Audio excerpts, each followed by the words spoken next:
What is up, guys, and welcome back to a brand new video. Once again, we are back with career mode for part number 51. Part 51. Absolutely amazing how many episodes we've managed to botch through so far. It's time for the Italian Grand Prix. Before we get into qualifying, though, we have some resource points, 965 of which we are going to delve towards the rear downforce so that we can kind of catch back up with the developments going on the front downforce, just to try and balance it up. I don't know if you focus too much attention towards the front, whether the car is going to be severely, out of balance, but I want to avoid that scenario anyway. We'll go for rear downforce, and that should hopefully be on the car by the time we get to the Singapore Grand Prix. So, qualifying, not too bad. I was really, if anything, I was just racing through these qualifying sessions, because I feel like at this racetrack we are going to take the hit in terms of the engine penalty. We didn't do it in the last race in the Belgian Grand Prix, but I feel like now we're starting to get to the business end of the season. We only have 6 power units to, get us through the season, and I feel like 6 is not enough. We need to take 7, and so we'll be doing that at this race. So literally just smashing through each session, just getting myself into the final part of qualifying so I can get a decent grid position and meet the team's expectations. Get a decent amount of resource points, and then we'll throw ourselves at the back and see how we go from there. So that was really just my thinking. I wasn't going too hard in this qualifying session. Like I said, just going through the motions and making sure we were there or thereabouts, and also just testing to see like if the setup was good, if we were decent in terms of raw pace versus the AI. We were running a slightly older engine than what we normally would for this qualifying session, but by the time we get to the race, I think we'll chuck in our 5th power unit. And it'll be essentially brand new apart from the ICE. But as we go through qualifying 3 now, this is actually a really good lap here.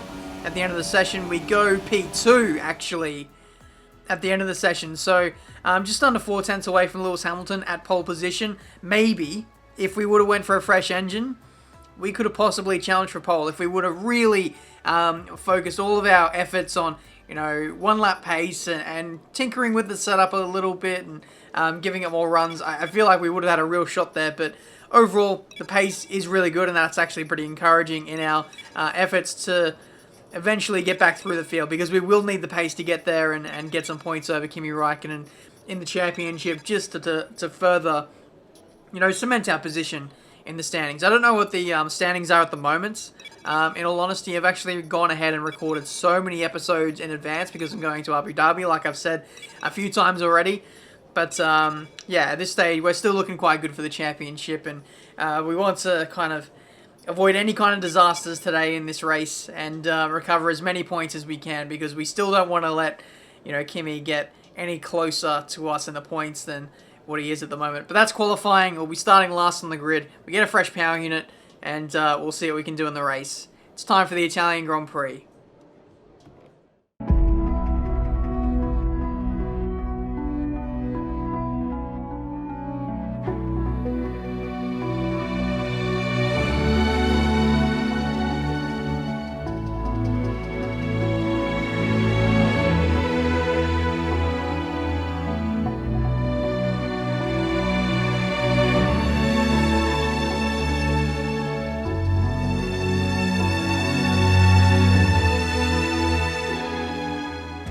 Is it just me, or does that music remind you of Forza? Like the kind of menu music when you're sitting in like Forza Vista or something like that? I don't know, but when I was looking for music, it reminded me of that. Welcome guys to the Italian Grand Prix. We're on the grid, last place, as I've mentioned, and we're going straight into the race now. 5 red lights for this Italian Grand Prix. Let's see what we can do, starting from last place. It would be the absolute dream if we could win this race. Away we go. We've absolutely smashed past the Salvers. No real challenge. Those guys are pretty much the slowest in a straight line, apart from my teammate up the inside of a Toro Rosso. He goes diving up the inside of everyone else. It's Danny Kvyat, of course. I mean, how is he still in this game? But anyway, we go around the outside of Sebastian Vettel, I think that was, who's been spun out on the infield by someone else. And Fernando Alonso actually follows me in as well. So, yeah, great start for both the McLarens, picking up a few positions. I believe that was Romain Grosjean making contact with Sebastian Vettel there. So he's got it all to do for the next few laps. There's a Renault on the infield, mounting one of the sleeping policemen there on the inside of the chicane. But now we have a virtual safety car at the end of the first lap. I believe that is for what happened on the first chicane there. So allowed us to catch our breath a little bit and then get going. But unfortunately for Fernando, he got tangled up with one of the Saubers who have now overtaken him. So yeah, even like with the major drag reduction upgrade for Fernando, all the upgrades we've done to the engine, he's still like literally the slowest car in a straight line. It is really, it's so bad. It is honestly like he can't do anything in these races because he's got no speed. But anyway, we slide up the inside of Felipe Massa into the first of the two Lesmos, and that is us inside the top 10 within the space of a couple of laps. So great start so far. I just love how we were able to slot in really nicely there. There was a little bit of contact, especially after Massa gave us a little bit of a swipe there. He threw up the hand in frustration, but it was all fine anyway. We carry on to lap 3 now, and we overtake Carlos Sainz, I believe, and now we're going to go the inside of one of the Renaults as well. It's 3 wide down the straight, and the McLaren Honda comes out on top there. Very nice. I think that is P8, I believe. Yes, it is. What a guess. And we're only 2 or 3 laps into this Grand Prix already. So the straight line speed of this McLaren Honda is really coming up trumps for us right now. 3 wings, I believe we're running, and the speed that we're able to get is absolutely insane. It makes us just an overtaking weapon versus the rest of the field. It will be different though when we catch up to the front runners like the Mercedes, the Ferraris, but up against the Red Bulls we're pretty handy as well. But yeah, we carry on to the next lap. We've overtaken Daniel Ricciardo. Now we overtake Max Verstappen pretty much in the exact same position of the track, and that is us up in a 6th place. So absolutely amazing amounts of ground we've been able to make up so far. We're still going to go for the 1 stop, I believe, fitting onto the mediums around, I don't know, lap 10 or something like that. So the strategy won't really come into this today. It's all going to be about raw performance, raw speed, and it looks like we have that in abundance right here as now we start to come up against the Mercedes powered runners. This is Sergio Perez to the outside. We do 344 kilometers down the straight. That's new heights, that's new records for this car. It's absolutely amazing. I really want to see what we can do once we get the ultimate drag reduction upgrade on this car. It would be absolutely insane. Maybe even like with 1-1 wings as well. Oh man, could you possibly get like 360, maybe 370? That would be another level. But we carry on to lap 7 now. This is Esteban Ocon now getting overtaken on the straight again. We're pretty much one of the fastest cars in the speed traps, and that really does help when it comes to overtaking here at the Italian Grand Prix.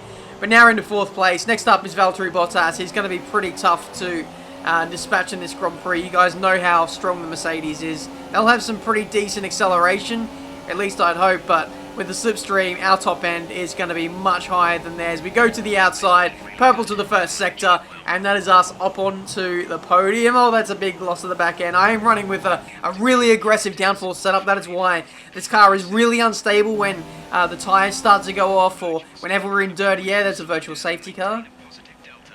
Okay, this is for Carlos Sainz, I believe, who was spun off at the Parabolica corner. So, yeah, we're running 3 wings. The car is very unstable. It's very easy to understeer or spin out if you just make too much of a correction or too much of an input. You push too hard into a corner, you can pay the price. So the car really is on edge, but it does make us such a beast in a straight line for overtaking these guys. But with the virtual safety car coming out, I thought I'd take the opportunity to dive into the pits, put on the medium tyres, and then we'll run to the end of the race. Essentially, when you pin under virtual safety car, everyone else is running around slower, and if you make a pit stop during that time, you can get away with losing less time in the pit stops, if that makes sense. So you can gain up to 5-10 seconds versus the rest of the field if they don't take that opportunity to take the pit stop. So yeah, hopefully once all the pit stops shake out, we should be in a very solid position. We were P3 briefly before the stop, but now I'm hoping that with this strategy advantage we have up our sleeve now, especially with the undercut, I'm hoping we can rejoin right behind Raikkonen and Lewis Hamilton to contest the lead of this Grand Prix. That's Carlos Sainz again off in the gravel trap. He's having an absolute mare today.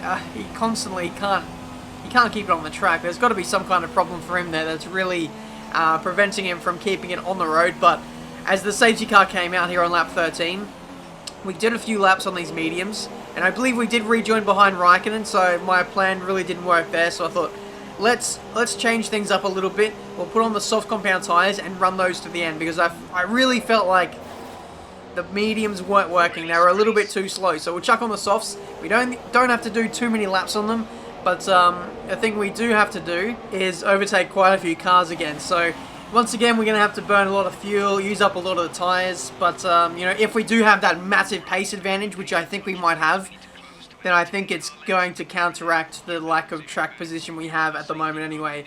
And normally, when it comes to Monza, it doesn't really matter where you are in the field, as long as you have that top end speed, which we do have. I feel like we can make up a lot of lost ground, but bit of an incident there on the start-finish straight. The engineer was telling me to speed up to catch up to the queue, and within about a second, I almost had a dramatic crash running into the back of one of the Haas drivers. But safety car is coming in on this lap. I'm weaving around a little bit just to keep some temperature in the tyres. We're gearing up for a very important phase of the race now. We really need to close the gap to the cars ahead. It's pretty much a 12-lap sprint to the end here, and I believe all the pit stops now are sorted. So, yeah, down to us to find 12 positions to win this Italian Grand Prix. It's a tough ask, but I'm going to try and do my best to do the McLaren boys proud. Away we go, green flag running once again. Fernando Alonso, absolutely nothing in a straight line. I really hope he's not running in rich revs there. That's just embarrassing how slow he is there. And we dispatch him like he's standing still up the inside of a couple of cars at a turn one as well. So all these positions we're finding very early, really handy for us going forward in this Grand Prix up to P9. So only 8 or so positions to find now before we get to the race leaders. Hopefully Raikkonen gets a pretty slow restart. We got the inside of Danny Kvyat. That's us up in a P8. It's almost like an overtaker sector at this stage as we switch it up into rich revs, tuck in the slipstream of Sebastian Vettel up ahead, and let's see what this McLaren Honda can do as we follow Sebastian through. He goes up the inside of Nico Hülkenberg on the medium tyres. He gets a pretty terrible run there on the outside. I don't think his car pace will be that good anyway, and makes it very easy for us to find that position. So P7. Next up is Sebastian Vettel, like I said, and we're almost using him as the test subject. He's just kind of just making all the moves, and I'm following him through and just kind of reacting to what he does, and it makes life a lot easier for me. Not quite easy for my engine though, having to follow so close and running in rich revs pretty much all the time. Almost 150 degrees is the running temperature of this engine right now. That's not great. That's why I went to the inside as well, just to get a burst of clear air to try and cool the engine down. Normally I think the running temperature of these engines is around 118, 120 degrees, and that's when it's in the green. So yeah, that is a massive disparity that we're running at the moment. And it doesn't help as well because it's the Italian Grand Prix. We're running in slipstream, and because the engine performance is so good, the McLaren is running in really high revs all the time. Like, look, we're just bouncing pretty much right at the top of the rev limiter most of the lap, and it really doesn't do the ICE any favors as well with the lifespan of this engine. Up the inside of a Force India and Valtteri Bottas, those guys squabble away too much into the middle sector, and we take full advantage there, up into third place. A bit of a squeeze gets on there between the two of us, and we both survive, only just though.